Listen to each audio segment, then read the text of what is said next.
What's one thing traders focus on too much that actually doesn't matter? And what are traders wasting time on? Every trader said I should focus on trading psychology, but I feel like the more I trade, the less it matters. I actually saw an Instagram post today where it was like 80% of trading psychology and 20% of it is systems. And I just want to flip that completely, because if you have a bulletproof system, your psychology issues shrink. So yeah, I agree. It's the greatest lie told in trading, where they say psychology is everything, but I firmly believe that systems building is everything, and then psychology comes second. Psychology comes second. I don't like saying they come second, they both come first. Yeah. But it's like when you go to the gym, people say 50% diet, 50% nutrition.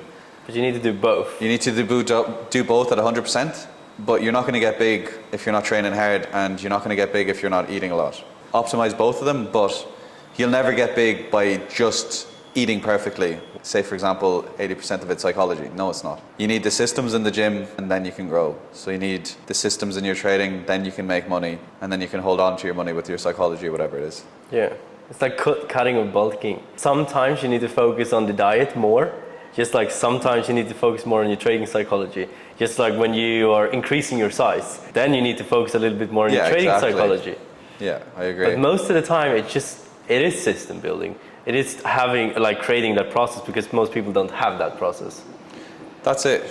I believe it's so funny as well, because there's so many traders out there, and they'll give you a strategy or whatever it is, but they never give you a process. They don't give you like a strict risk management, strict entries, like strict how many trades you're allowed to take per day. Like all of this stuff, once it's strict, your psychology issues shrink. And then, as you said, then you can focus on sizing up, you can focus on scaling accounts, etc. Yeah. My last client been trading for 4 years, and he still didn't have a system, still didn't have a process. And professionally, withdrawing, making money, and now he's confused because he doesn't know what he's doing. I mean, it can work for a little bit, and then it doesn't work anymore. Yeah. That's crazy. Yeah, that's why I created a one-page trading plan. There you go, plug. Because it's absolutely amazing. If you can't fit your system on a one page, does your system stay complicated? Yeah, link in bio. Yeah. Just like that. So another question here. In your own opinion, which is more important, psychology or trading process? I didn't expect my opinion to be like this, but now trading psychology comes so much further down than trading process. Why is that? Umar, you know Umar? Umar Ashraf, yeah. Yeah, he always talked about this, that system, if you just have a good system, the psychology is not going to be there. Like, it's not going to be a problem. For a long time, I didn't believe in it. Like, the people I was surrounding myself with, they always believed just in trading psychology. But then I realized, when I built my system, there's almost no room for emotions. And I could delete a lot of greed and a lot of fear just by having set TP, set stop loss, set entry rules. And then like the rest of the greed and the fear would be just by taking one trade a day. Yeah. So now I wouldn't accumulate any emotions while I was trading, and I wouldn't get emotional because there's no room for it. I'm not allowing myself to feel the emotions. It's like this. It's like, how do you stop over trading? Make it impossible. Yeah, exactly. Yeah. It's like, if you know that you have the urges to gamble in trading, all right, remove the things that triggers that gambling thing. Is that you watching the chart all day? Okay, trade for 30 minutes a day and block all the other time. Is that you taking 3 trades a day? All right, have a blocker set on 2 trades a day. Whatever. Are you feeling itchy from big size? Okay, have small size. It's like a lot of the problems you can delete just by having systems. And just like people, sometimes they try to run their TPs, but in reality, the only thing that they're running is their emotions. And the emotions decide whether you're going to take this off here or here. Yeah, I remember we spoke about this before, where like we used to get such FOMO if we missed a trade, and then we're like, oh damn, I missed a 100-point move. And then you scale back, you're like, wait, well, my system says I would have taken TP at 40 points. So it doesn't matter if the trade runs 100 points because you just missed one trade, you missed a 40-point move. You didn't miss 100 points. Yeah, you missed one trade. Yeah. Which you will do all the time. Exactly. Yeah, I like that a lot. Your idea with that made a lot of sense, especially now when I take 20-point profits. It's like, yeah, I missed out on 1 hour. It's nothing. I don't get FOMO since you made me understand that belief. It's just perspective. Yeah. I think our perception of trading as well is like, you see so much shit on Instagram and social media and all, where like people do run their TPs and people only show their winners, whereas like, oh well, this guy caught 140 points yesterday, he must do this all the time. Because often so many times in the market where you don't get a 140-point move all session. So I feel, not that you should aim smaller, but just set your rules and stick to them, and then whatever happens doesn't matter, because you wouldn't have been in the trade regardless of what happened, and it'll cause a lot less emotion, which is ultimately your goal. Yeah, we use a trade tracker. It's called More Trading. What's it called? It's called More to Trading 2.0. Yeah, More to Trading Trade Tracker 2.0. 2.0. The first one wasn't optimized. Yeah, it wasn't perfect. But what it does, it's basically it validates your system all the time. So even if you got a stop loss, you still get the validation that you did the right thing. So you can still feel good about following your process. Yeah.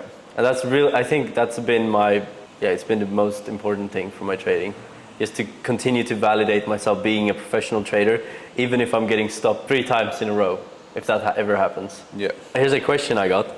How long should you meditate before trading? Meditation is extremely powerful because you get to practice doing nothing, which as a result will increase your capacity to be more patient at the charts. Also, when you get into that flow state or that meditative state, you just get so much better at decision making. So I feel like all traders should practice meditation. I think starting off with like guided meditations on YouTube that maybe will only take 5 minutes, working up to maybe 10 minutes. Yeah. Doing breathworks before your sessions and after your sessions to emotionally regulate is also very beneficial. I don't think you want a bad trading day to affect your mood for the day or the night, or a good trading day cause too much accumulated emotion where in your next trading session you can be too greedy, or on the other hand where you have a few losing days, you don't want to be too fearful. So I feel like meditation just helps you reset to a base state, which is the best thing for traders. Every day should be treated as an individual day. We talk a lot about performance, like that peak performance. Everyone at the top of their game will focus on meditation or some sort of visualization.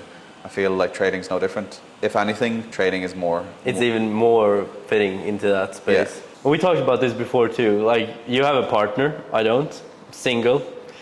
You're like, yeah. But just being able to change your emotional state so you can be present with the people you love around you after a bad trading day or after a bad trading week. Yeah, you don't want to be overly attached to outcomes, because it's not fair on your partner, it's not fair on your friends or family. You don't want to be like walking around depressed because you're having a losing week, or it'll just affect your life too negatively. Like. Yeah, they don't have to keep up with your bullshit because you've chosen to trade instead of create a marketing agency.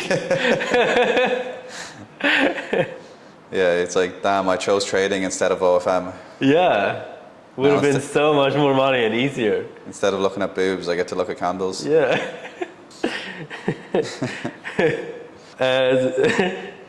Which brings us to the last question. Somehow. How can I trade and not be miserable? Impossible, bro. If you want to trade and being sad is something you want to avoid, just don't trade, because trading is going to like chew you up and spit you out. It's not about being happy. It's about making every mistake 10 times and then learning from it and then making money. Yeah, it's a spiritual journey. It's a self-discovery journey. It's a journey of self-discovery and journey of going full circle, journey of understanding that you're your own biggest enemy, and the only way you're going to get better is if you get better. I know it sounds stupid, but unless you like become a better human, a better person emotionally, a better person in terms of routine, you're not going to become a better trader. Yeah, and don't become a scalper. Or you can listen to what we've done, because we've been through the shit, and just accept that, all right, if I follow what these guys do, I'm going to feel good. Yeah. There's a thing, I don't feel bad about trading anymore. The best thing I've ever gotten from communities, like trading communities, is I got to learn from other people's mistakes, where I see someone making a mistake like countless times and self-sabotaging over and over again. I just simply look at that and I'm like, okay, well, this is a big problem for this person. I'm going to make sure it doesn't happen to me, and then just slightly adjust my system to where I don't get into that chaotic state. Yeah. Us trading one trade a day with a low RR, that's, at least for me, I tried every RR. I tried running, I tried low, I tried high. Full circle. I tried every trading strategy. I tested 10 trades a day, 5 trades a day, 2, and then I went to 1 and I'm like, all right, like, this is it. Yeah. Like, that's it. If you want, you can skip all the bullshit and just listen to what people that have already gone through it, what they do. But not only that, I would say also, I think you have to go through a little bit of it.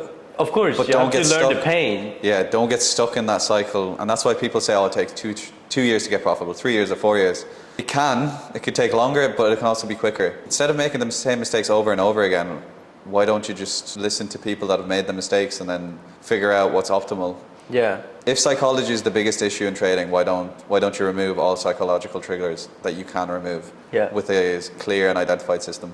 Yeah, and I guess that's what takes a long time to understand. Yeah. What is a psychological trigger? Yeah. Because you don't even know what you're doing on the charts. No one wants to find out their demons. Yeah, they Demon don't want to tracker. look within. Demon tracker, link in bio. Like, yeah. No, it's true though. The way I see it is when you go through these trading problems yourself and you're going through this journey, the only thing you're trying to find is the why. It's why am I trading one trade a day? So if you want to learn from someone else, and I think the easiest thing is just to ask them, like, why are you doing this? Why are you exactly doing this? If someone would ask me, why are you trading one trade a day? Like, okay, I'll tell you why. You feel better, have more energy. More time. More time. Okay, why are you trading with a low RR? Yes, because my testosterone levels are higher. Because I get the win more. Much higher win rate. Much higher, like, you know, all those things. But sometimes I feel like traders, they just take on whatever advice. They don't ask any questions why. And then